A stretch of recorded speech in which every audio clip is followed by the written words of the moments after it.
शांतिपूर्ण प्रदर्शन चल रहा था। भारतीय जनता पार्टी की कार्यालय की बगल से लोग नारे लगाते जा रहे थे। भारतीय जनता पार्टी के कार्यालय के अंदर से पत्थरबाजी शुरू हुई। मतलब क्या ऐसा तो नहीं है कि योगी जी कास्टलेस सोसाइटी की तरफ कदम बढ़ा रहे हैं और मतलब काफी प्रोग्रेसिव कदम माना जाना चाहिए इसको तो क्या? जातीयता पर प्रतिबंध लगाने की बात आरक्षण के ऊपर कुठाराघात करने की बात की तरीके से आज जाति रैलियों पर प्रतिबंध लगाएंगे, कल की डेट में जाति पर प्रतिबंध लगाएंगे और उसके बाद आरक्षण पर प्रतिबंध लगाएंगे। मोदी जी, मैं तो नीच जाति से हूँ, पिछड़ी जाति से हूँ, घाची से हूँ, तेली हूँ, इसलिए प्रियंका जी मुझे गाली दे रही। यही तो कह रहे थे ना मोदी जी। जाति देख करके आप डीएम बना रहे हैं, जाति देख के आप एसएसपी बना रहे हैं, जाति देख करके आप 16 में से 13 बांदा विश्वविद्यालय में नियुक्तियां कर रहे हैं एक ही जाति की। गाय को बचाने के नाम पर इंसान की कत्ल हो रही है। तो यानी आप सारी जातियों को जाति विहीन समाज करके हिंदू मॉब लिंचिंग का एक ऐसा प्रयोगशाला बनाना चाहते हैं उत्तर प्रदेश को। उस बच्चे के माँ बाप को कहा था नौकरी आपके परिवार में नौकरी देंगे, इतने लाख रुपए देंगे। वो बेचारे लखनऊ में सड़क पे दर दर घूमते हैं, उनके माँ बाप दोनों। कोई भाजपा का आदमी मिलने को तैयार नहीं उनसे। जिस हाईकोर्ट के फैसले को ये बार बार कोट करके कह रहे हैं उसमें ये कहीं नहीं कहा गया है कि आप पीसफुल पॉलिटिकल असेंबलीज को भी कास्ट बेस पर रोक दीजिए। धामी साहब हैं वहां के मुख्यमंत्री, वो अपने एडमिनिस्ट्रेटिव इनकॉम्पिटेंस यानी कि प्रशासनिक जो अक्षमता है उसको छिपाने के लिए वो नकल जिहाद का नारा दे रहे हैं। आप धामी सरकार को ले लीजिए या आप लद्दाख की सरकार को ले लीजिए, दोनों जगह पर युवा आंदोलित, दोनों जगह पर युवा सड़क पर हैं, युवा हताश हैं, निराश हैं। और जो लड़के वहां पर प्रदर्शन कर रहे हैं वो सारे के सारे मुसलमान हैं क्या? आप हिंदू मुसलमान करके किस तरीके से आप इस देश को कहां ले जाना चाहते हैं? और आप उसकी मांग के पक्ष में थे। आपने लद्दाख हिल काउंसिल जीती है। हम अगर इतना बड़ा प्रदर्शन कराने की स्थिति में होते तो हम अपना सांसद भी बना लेते, हिल काउंसिल भी जीत लेते। लद्दाख का अशांत होना आप समझते हैं? चीन की बगल में। जम्मू कश्मीर का अशांत होना समझते हैं? पाकिस्तान की बगल में। पंजाब का अशांत होना आप समझते हैं? पाकिस्तान की बगल में। अपने देश के देशवासियों को देश का दुश्मन बता रहे हैं। अगर नरेंद्र मोदी जी में जरा सी भी समझ है तो पुष्कर धामी का या तो इस्तीफा ले लें या उसको बर्खास्त कर दें। असंतुष्ट लोग हैं, उनको बात कीजिए, उनको संविधान के हिसाब से संतुष्ट कीजिए, ये आपकी जिम्मेवारी है। उनको असंतुष्ट करके धकेलिए मत।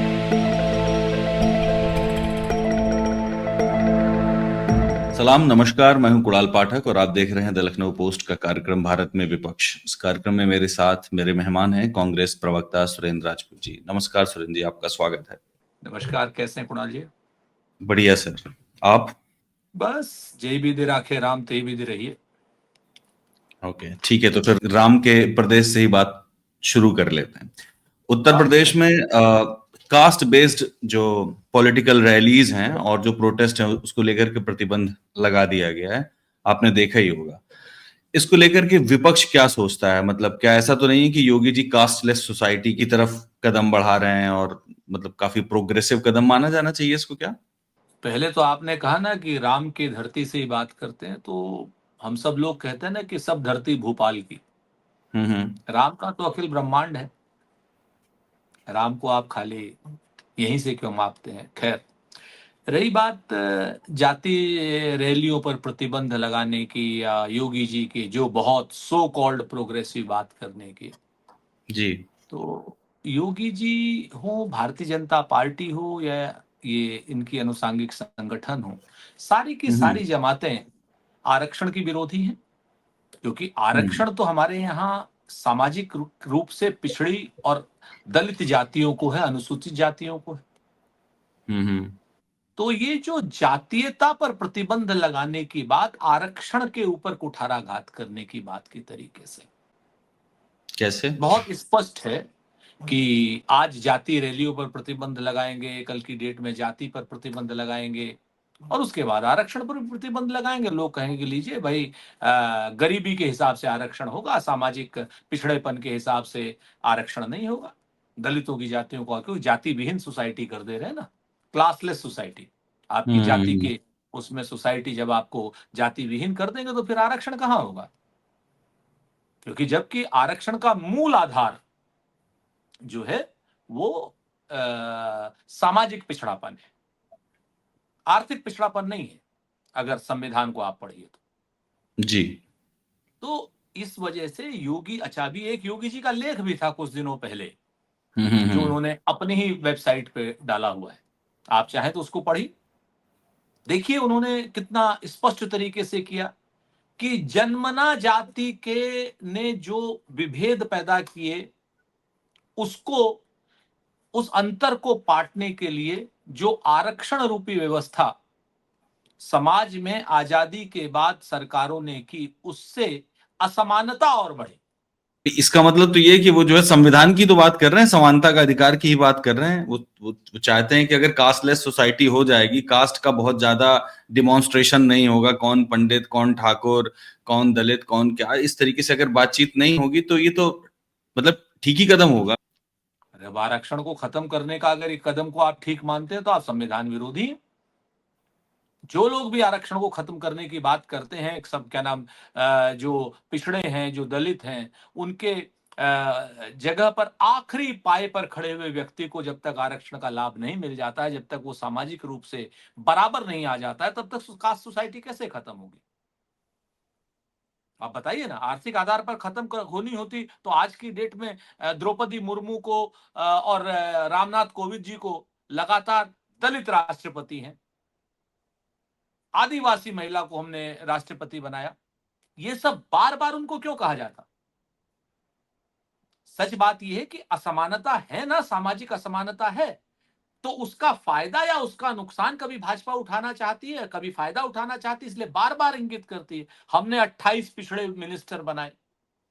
मोदी जी, मैं तो नीच जाति से हूं, दलित क्या नाम, पिछड़ी जाति से हूं, घाची से हूं, तेली हूं, इसलिए प्रियंका जी मुझे गाली दे रही। यही तो कह रहे थे ना मोदी जी। इसका मतलब आप ये मानते हैं कि ये जो मतलब योगी जी ने जो ये किया है, ये कोई अच्छे उद्देश्य से नहीं किया है, ये असल में आरक्षण खत्म करने का उद्देश्य है उनका, वास्तविकता ये ये है। संविधान को धता बनाने का, आरक्षण खत्म करने का। और योगी जी हम्म। से दूसरे प्रश्न है, भाजपा से दूसरे प्रश्न है कि जाति देख करके आप डीएम बना रहे हैं, जाति देख के आप एसएसपी बना रहे हैं, जाति देख करके आप 16 में से 13 बांदा विश्वविद्यालय में नियुक्तियां कर रहे हैं एक ही जाति की। जाति देख करके आप थानेदार बना रहे हैं। एक विशेष जाति का के आरोपी का नाम लेकर के और एक धर्म विशेष के आरोपी का नाम लेकर विधानसभा के अंदर में उनको अपराधी बताने की कोशिश कर रहे हैं। जब ये लखनऊ में पुल के गोमती के पुल के नीचे जो लड़की को छेड़ने वाला कांड हुआ था, जी जी जी। फलाना यादव है, फलाना मुस्लिम है, और जाति विहीन आप सोसाइटी की, चलिए आपकी भी बात मान लेते हैं, तो जातियों के समूह को इकट्ठा करके आप उनको धर्मांध बनाना चाहते हैं और धर्म युद्ध छिड़वाना चाहते हैं, हिंदू मुसलमान करना चाहते हैं। धर्म के नाम पर जो विभेद हो रहा है, धर्म के नाम पर जो मस्जिदों के नीचे मंदिर खोजे जा रहे हैं, धर्म के नाम पर जो मजारों पर भगवा झंडे लहराए जा रहे हैं, धर्म के नाम पर कत्लो गारत हो रहा है, गाय को बचाने के नाम पर इंसान की कत्ल हो रही है, तो यानी आप सारी जातियों को जाति विहीन समाज करके एक हिंदू क्या नाम, मॉब लिंचिंग का एक ऐसा प्रयोगशाला बनाना चाहते हैं उत्तर प्रदेश को। आप कह नहीं रहे हैं कि कर सकते, लार्जर नहीं, लार्जर नहीं हिंदू मान सकते। आइडेंटिटी बनाने की कोशिश है आपका हाँ, कहने का मतलब ये है। और वो भी धर्मांध। अच्छा, लेकिन वो ये कह रहे हैं कि हम जो भी कर रहे हैं वो हाईकोर्ट के अनुसरण में कर रहे हैं, हाईकोर्ट के आदेश के अनुसरण में ही कर रहे हैं। ये जो भी मतलब फैसला लिया है, जो सभी जो जिला मजिस्ट्रेटों को भेजा गया है, ये सारी बात ये हाईकोर्ट के अनुसरण में है। आप हाई स्कूल, इसका मतलब यही है ना कि आपका ये जो फैसला है, हाई कोर्ट का फैसला आपकी मंशा के अनुरूप है, इसीलिए आप मान रहे हैं। अगर आप इसको, ये आपकी मंशा के अनुरूप नहीं होता और आप जो बातें हम कह रहे हैं वो बात आप सोच रहे होते मानवीयता से, तो आप इस फैसले को सुप्रीम कोर्ट में चैलेंज करते। ये किया जाना अपने आप में ही बता रहा है कि आपने तुरंत उस फैसले को माना, तो आप हाई कोर्ट की आड़ लेकर के अपने भारतीय जनता पार्टी की जो सामाजिक विग्रह की एक जो चीज है, हम्म। उसको आप लगाना चाहते हैं, उस योजना को आप लागू करना चाहते हैं, हाईकोर्ट की आड़ लेकर के कर रहे हैं आप। कर तो आप पहले बिल्कुल। से भी रहे, संभल और में जब मस्जिद के नीचे मंदिर ही तो खोज रहे हैं आप। इलाहाबाद में आप मजारों के ऊपर भगवा झंडे क्यों तान रहे हैं? बहराइच में आप सांप्रदायिक तनाव करा करके एक लड़के की हत्या हो जा रही है, तिरंगा रैली में चंदन गुप्ता की हत्या हो जा रही है कासगंज में, उस बच्चे के माँ बाप को आपने कहा था, वो तो भारतीय जनता पार्टी का ही था ना। उस बच्चे के माँ बाप को कहा था नौकरी आपके परिवार में नौकरी देंगे, इतने लाख रुपए देंगे। वो बेचारे लखनऊ में सड़क पे दर दर घूमते हैं, उनके माँ बाप दोनों। कोई भाजपा का आदमी मिलने को तैयार नहीं उनसे। तो मैं तो कहता हूं कि भाजपा वालों, ये भाजपा के अनुयायियों, धर्म के नाम पर प्लीज इनसे आप वोट इनसे करो या इनसे बात करो, हमें कोई लेना देना नहीं, हम नहीं ये कहते, आपकी इच्छा। लेकिन कम से कम अपने बच्चों को धर्म के नाम पर इनसे कत्ल मत होने दो। मत भेजो इस तरीके की रैलियों में, मत भेजो इस तरीके के धार्मिक जुलूसों में। तुम्हारा बच्चा मर जाएगा और तुम्हें कुछ नहीं मिलेगा, जीवन भर की पूंजी तुम्हारी लुट जाएगी। बिल्कुल। और जिस हाई कोर्ट के फैसले को ये बार बार कोट करके कह रहे हैं, उसमें ये कहीं नहीं कहा गया है कि आप पीसफुल पॉलिटिकल असेंबलीज को भी कास्ट बेस पर रोक दीजिए या फिर कास्ट बेस पर जो प्रोटेस्ट हो रहे हैं उनको रोक दीजिए। उसमें सिर्फ इतनी बात कही गई है कि पुलिस रिकॉर्ड्स में या एफआईआर लिखने के दौरान या अन्य जो जो पब्लिक अफेयर्स हैं उसमें लोगों का शोषण ना हो जाति आधार पर, उनकी जाति देख करके उनका शोषण ना किया जाने लगे, सिर्फ इसको रोकने की बात कही गई है। बताया ना मैंने आपसे कि मूल रूप से हाई कोर्ट की फैसले की ओट लेकर के या आड़ लेकर के अपना जो विभाजनकारी एजेंडा है, अपना जो एट्रोसिटीज का एजेंडा है, अपना जो एक एक गैर संवैधानिक अलोकतांत्रिक एजेंडा है, डिक्टेटोरियल हम्म। एटीट्यूड का जो एजेंडा है, उस एजेंडे को लागू करने की बात की जा रही है। आप बताइए, जाति आधारित दल आपके साथ है, संजय निषाद, निषाद पार्टी आपके साथ में, ओम प्रकाश राजभर, राजभरों की पार्टी सुभाषपा आपके साथ में है, अनुप्रिया पटेल अपना दल, पटेलों की पार्टी आपके साथ में, तीनों विरोध कर रहे हैं उस फैसले। क्यों? क्योंकि आप उसी से उन पार्टियों को भी नाथना चाहते हैं। धार्मिक स्वतंत्रता के नाम पर आप मूल रूप से राजनीतिक स्वतंत्रता को बाधित करना चाहते हैं, धार्मिक भेदभाव ना हो इसके नाम पर, जबकि धार्मिक भेदभाव तो आप ऑलरेडी कर रहे हैं। आप जाति के नाम पर पोस्टिंग दे रहे हैं, जाति के नाम पर अपराधी बता रहे हैं, धर्म के नाम पर गाय को बचाने के लिए इंसान की हत्याएं हो रही हैं, और उन सारे अपराधियों को जब वो जेल से छूट करके आते हैं तो उन्हें फूल माला पहनाई जाती। बिल्कुल, मुझे आपके लगता है कि सामने आप ये कहना चाहते हैं कि ये सामाजिक न्याय की लड़ाई को असल में कमजोर करना चाहते हैं निश्चित और तौर उसी वजह से ये फैसला लिया गया। एक बिल्कुल। बात और जो जातीय जनगणना का मेन मुद्दा जो राहुल गांधी जी का था, जिसको इन्होंने जी, जी, मजबूरी में माना, जी, उसको भी ये लोग कुंद करना चाहते हैं। डाइल्यूट करना चाहते हैं। हाँ, जो जो बिल्कुल। इन लोग मजबूरी में मान तो लिया, हुँ, लेकिन उसको डाइल्यूट करना है इनको। मतलब इनको लगता है कि किसी भी जाति का कोई प्रतिनिधि खड़े होकर के अपने जाति के लोगों को संबोधित ना कर सके। न कर सके, राजनीति खत्म हो जाए, आप ओके। लोकतंत्र को डिक्टेटोरियल एटीट्यूड की तरफ ले जाएं, कोई आपसे सवाल न कर सके, कोई अपनी जाति के राजनीतिक चेतना की बात न कर सके, सामाजिक चेतना की बात न कर सके, राजनीति में जाति का जो है प्रतिनिधित्व ना हो सके।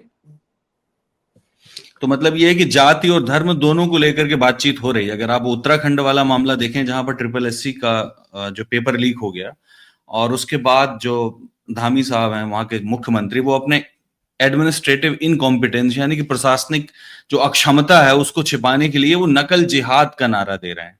एक मुख्यमंत्री के मुंह से ऐसी बातें सुनना बहुत अजीब लगता है। वो मतलब जहां उनको बात करनी चाहिए कि उनकी कहाँ कमी रही, उनके प्रशासन में कहाँ कमी रह गई, कौन नकल करने कराने वाले लोग हैं, बजाय उसके वो किसी एक धर्म विशेष को लेकर के नकल जिहाद की बात कर रहे हैं। क्या कहता है जब विपक्ष सत इसमें? जब आदमी के पास अपनी कायरता, कमजोरी और अक्षमता को छुपाने के लिए कुछ नहीं मिलता है ना इन भाजपा वालों को, तो धीरे से ये एक उर्दू का नाम जिहाद का वो करके और सामने आ जाते हैं।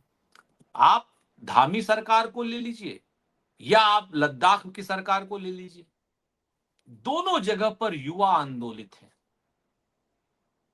दोनों जगह पर युवा सड़क पर हैं, युवा हताश हैं, निराश हैं। एक जगह पर पेपर लीक की वजह से निराश हैं और पेपर लीक की माफी मांगने की जगह पर धामी कह रहे हैं ये तो नकल जिहाद है।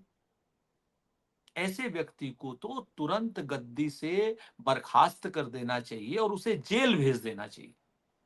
क्योंकि वो सरकार चलाने में सक्षम तो है ही नहीं पहले से भी, लेकिन अब मानसिक तनाव भी बिगड़ गया है। कहीं ना कहीं मानसिक रूप से विक्षिप्त हो गए ना धामी जी।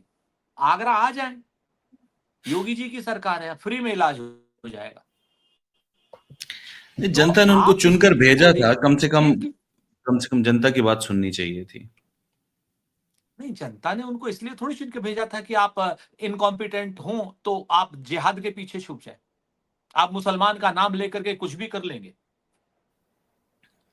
बताइए ना कि उस जो प्रदर्शन है, पेपर लीक है, जो पेपर का लीक है, वो धामी सरकार ने कराया या किसी अब्दुल की सरकार ने कराया? धामी सरकार के समय में हुआ है कि अब्दुल की सरकार के समय में हुआ है?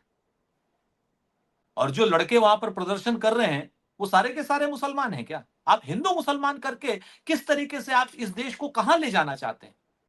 धामी जी, पाप लगेगा, श्राप लगेगा और नरक भी जाओगे। बच्चों की आह और मत लो, बच्चों को अराजक मत बनाओ। इस तरीके से प्रोवोक करते हैं ताकि लोग सड़कों पर उतर आए। और इसके बाद जैसे आप लद्दाख का मामला ले लीजिए, वहां 6 सालों से शांतिपूर्ण प्रदर्शन चल रहा है। 19 के बाद से लगातार छोटा मोटा, कभी राज्य की मांग को लेकर, कभी 6वीं अनुसूची में शामिल करने को लेकर के कई बार भूख हड़ताल भी हुई। अभी हाल में जो 15 दिन तक की सोनम वांगचुक की जो भूख हड़ताल चली है, जब और इस बीच सरकार का कोई भी प्रतिनिधि मिलने ही नहीं आया। सरकार को कोई प्रतिनिधि मिलता ही नहीं है। आप चाहे 15 दिन भूख हड़ताल में लेटे रहें, चाहे 1 महीने लेटे रहें। अब सवाल ये है कि जब युवाओं का जब धीरज टूट गया, तो उसको कह रहे हैं कि वो जो है कांग्रेस ने करवाया है ये सारा। मतलब वो जो जो हो रहा है लद्दाख में, उसमें कांग्रेस पर आरोप है कि जो प्रदर्शन है वो कांग्रेस ने करवाया, जो हिंसा हो रही है वो कांग्रेस करवा रही है। इवन राहुल गांधी का जो पोस्ट है वो जेनजी वाला, उसको भी कोट कर दे रहे हैं बार बार ला करके, जबकि पुलिस हिंसा में जान गई इनकी बच्चों की, 4 लड़कों की देखिए, पुलिस फायरिंग। दो बातें बड़ी स्पष्ट हैं कि अपनी असक्षमता को छुपाने के लिए आधी भारतीय जनता पार्टी सोनम वांगचुक को आरोपित कर रही है, आधी भारतीय जनता पार्टी जो है राहुल गांधी जी को कर रही है। जेनजी, अरे देश का युवा है, खाली क्या मांग रहा है आपसे?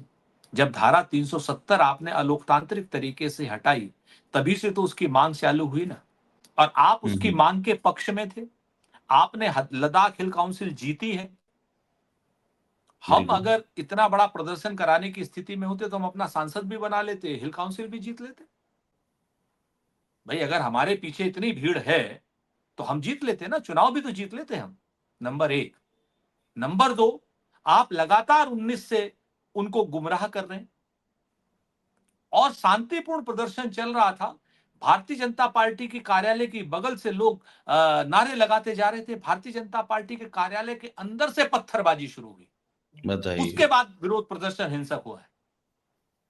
भारतीय जनता पार्टी की सरकार तो जिम्मेवार है ही है, प्रशासन तो जिम्मेवार ही है, भारतीय जनता पार्टी का राजनीतिक नेतृत्व वो जिम्मेवार है इसका। और मैं जिम्मेवारी से कहता हूं, वहां के लोगों से बात हुई है। पहले पत्थरबाजी भारतीय जनता पार्टी के कार्यालय के अंदर से आई, उसके बाद ये प्रदर्शन हिंसक हुआ है। भारतीय जनता पार्टी इस चीज को समझ ही नहीं रही है कि सारे के सारे सीमांत राज्यों में भारतीय जनता पार्टी की बेवकूफियों के कारण, उनकी प्रशासनिक असक्षमता के कारण, प्रशासनिक विफलता के कारण, उनकी समझ नहीं होने के कारण पूरा देश का जो सीमांत राज्य है सब अशांत है। लद्दाख का अशांत होना आप समझते हैं? चीन की बगल में।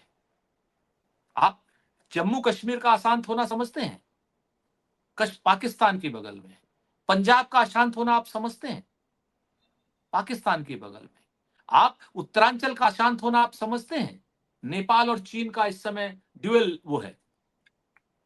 उसके बाद पूर्वोत्तर राज्यों में मणिपुर का अशांत होना आप समझते हैं? असम का अशांत होना समझते हैं? त्रिपुरा का अशांत होना समझते हैं? पूरे तो आप इसको देश राष्ट्रीय में सुरक्षा से जोड़ रहे हैं बेसिकली। आपको लगता है कि ये सारी घटनाएं राष्ट्रीय सुरक्षा से जुड़ी हुई हैं और केंद्र सरकार चुप है और कोई एक्शन नहीं मैं ले तो रही है।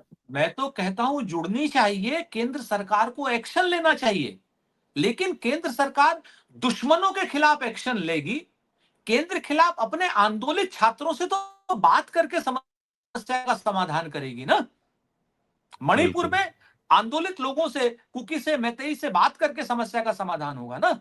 लद्दाख में जो बच्चे अनुच्छेद 6 की मांग कर रहे हैं, राज्य का दर्जा मांग रहे हैं, सोनम वांगचुक दिल्ली आया पैदल चल करके लद्दाख से, बिल्कुल। उससे आप बात करेंगे ना, किसानों से आप बात करेंगे ना।